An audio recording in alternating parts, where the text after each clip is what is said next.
Thank you for being here.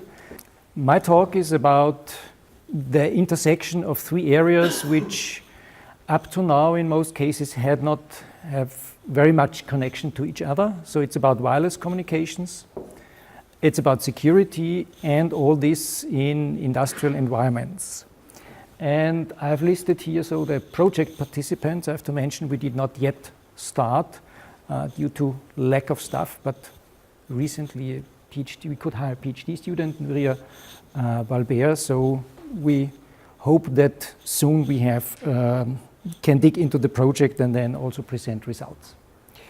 So what is this project about? It's wireless communications in industrial environments. And you might wonder why this is an issue, especially a research issue, where you look at new things. Yeah, everybody of you has his smartphone in the pocket. You can transfer lots of data at enormous speeds. Although people are still working to get higher speeds, as we heard in the first talk. So why is this not commonly used in industrial environments? Especially since you always want to replace wires, at least the wires which carry just information and not the energy for the machines. So obviously the requirements are much different. It's about reliability. When your mobile phone, when you're just talking on your mobile phone and the connection breaks, that's annoying, but in almost all cases not critical. In industry, if the robot doesn't receive its proper command, it might crash and damage will result. We need very low latency. Latency is also an issue in personal communication, so if the answer takes too long, then you are somehow irritated. But when you want in industry close the control loop wirelessly from the controller to the actuator, for example, and the sensor to the controller, then you get a problem. Control engineers will tell you, my controller might get a problem if latency is too long. And we are talking here about milliseconds or even microseconds, which is currently not possible or not easily possible with today's wireless communications. Then, of course, security. In industrial environments, the companies, of course, don't want others to eavesdrop their data because they could infer sensor information about the production status or whatever. But even worse, if you would have malicious sensor nodes in your factory hall, transmitting fake data, wrong data, disturbing communications, this could shut down the whole production facility and resulting in enormous costs and damage. On the other hand, if you have a production facility with many robots, many machines, you also would need lots of sensors. So you need low-cost hardware. The hardware in your mobile phone is definitely not low-cost in terms of this industry type. And of course, it needs to be energy efficient. You might plug in your mobile phone every day in the evening and in the morning it's charged. You cannot do this here. So the wireless nodes need to operate on a battery for days, weeks, maybe even years. They might harvest energy from the surrounding. Yeah, that is a highly researched topic. But even in that case, the amount of energy you can harvest from heat, from light, is quite small compared to the amount of energy you need for communication. So in any case, you need to be very energy efficient. But the advantage having lots of wireless sensors in such an environment is, as already mentioned, getting rid of cables, which is quite important. The manufacturing of the machines itself would be cheaper. You might place sensors at positions where you can't reach them if they would have cables attached. And this is a very important point, will be an important point in our project, we have the possibility to wirelessly localize our nodes. And if you have production facilities with moving robots, This is an interesting additional feature you can use. So what about the wireless communication itself? We would like to simply use 4G, maybe 5G mobile communications. And when you put this in a context, we started with analog mobile communication. This was first generation. Second generation is GSM, third UMTS, HSPA. Now we are at the fourth generation, LTE. The focus was always higher data rates. Users want to have higher data rates because looking at videos, streaming videos, online gaming, whatever. In 5G, this has changed at least partly. Still, there is a focus on higher data rates, but there are two additional foci. One is massive machine type communications, which means, for example, in a so-called smart city, you have sensors at every lamp post, sensors at every traffic light in the buildings, monitoring energy status of the buildings, the energy status of the whole city, air pollution, temperature, whatever. So you would need communications means which are able, or communication technology which is able to communicate to thousands of sensors. And the third focus, which is interesting for us in this context, is ultra-reliable low-latency communications, especially for these production type environments. Now what about security? We need to have a secure communication channel. You can do this via encryption. This is basically well-known technology and we want to rely on that. But before we can secure the communication channel by means of encryption, we need to make sure that this is a legitimate node and not a malicious node. And we want to do this more or less on the fly when robots coming in, nodes moving out. So this should be done in a very flexible way. Now when you again look at your mobile phone, so it's like a running example since everybody has one. In a nutshell, on a very high level, you can explain this like you have your SIM card. There's a communication key on it stored already from your network operator.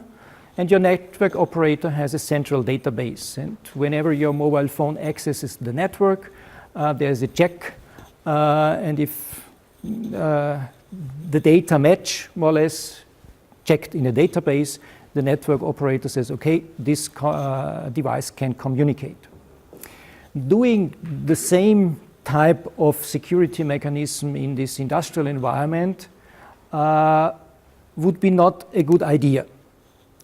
We have a very large number of devices, but that can change. Equipping every device with a SIM card, preparing the SIM cards up front. When new devices come in, fiddling with micro SIM cards might be a problem. It might take too long. It will cost because the staff operating all these devices, they need to be paid. So we want to have this automated or at least semi-automated. Yeah, and we need a low cost hardware, low cost for operation. So having a centralized solution, as mentioned, is here not a good option. How do we want to tackle the problem? We want to make use of the physical property of the mobile radio channel and combine this with cryptographic schemes. What is the mobile radio channel and its physical properties? So between the transmitter and the receiver, the wave which transmits, which carries the information, propagates. And in the production environment you saw before, there are lots of metallic objects. So the waves are reflected many times. And this is called multipath propagation in wireless communications. And the result is the signal at the receiver is heavily distorted. And it might be very weak. So it's a tough environment. But this distortion of the received signal is different for each node. So you can use this as kind of signature to identifying, or let's say at least increase the trust in the authentication of the node. So if you know from this node the data are already in a specific way distorted, and from one moment to the next moment this specific distortion is now completely different, there's probably something wrong. And the second thing, which can also be attributed more or less to the mobile communication channel, is we are able to localize the nodes. Yeah? So if we know one node is here, and again in the very next moment it appears here, there is something wrong. And with this method, as said, we want to support the authentication and keep the trust in the authentication during a production phase. So maybe at the beginning you might need some other means to exchange keys, for example, but then when they are exchanged and you know this is a legitimate node, you can follow this node over time and see if something changes. The methods we are applying here is basically statistical signal processing for the synchronization and localization of the nodes, because the localization here is the main part. For example, we work with estimated probability density functions of the delay when signals are transmitted. And we want to implement this in a 4G, 5G, let's see, software-defined radio demonstrator, then set up maybe in the lit factory or in some mechatronics lab. Since we did not yet start, some prior initial work we did. For example, the joint localization and synchronization of nodes. The red dots here represent nodes with known position, and the blue ones are the wireless nodes which should be localized, and they move. So there are position changes, for example, moving robots. The dashed lines represent communication links, so the nodes exchange timestamp information. And then, using statistical signal processing methods, we developed algorithms to jointly synchronize these nodes in time, make the time measurements, and then localize. And this was done jointly with MIT, the Laboratory for Information and Decision Systems, the group of Mo Win. Another prior work was looking at what happens if you have your nodes. You do again this synchronization and localization, and then there are attackers. And the attackers, in our case, were modeled as we're receiving false data, but not yet knowing that these are false. So then the localization, for example, abruptly changes, and this can be detected. So we somehow detect the status of the network under attack. And we had some demonstrator, again with a network with moving nodes, in that case micro drones, and this was resulted in a recently submitted paper together with UCLA, the Networked and Embedded Systems Lab of Mani Srivastava. And third project, or third result we can bring in this LIT project is, together with the Institute of Networks and Security, we considered protecting devices at power lines. They measure current at the beginning and the end of the power line, and we need to synchronize them over Ethernet.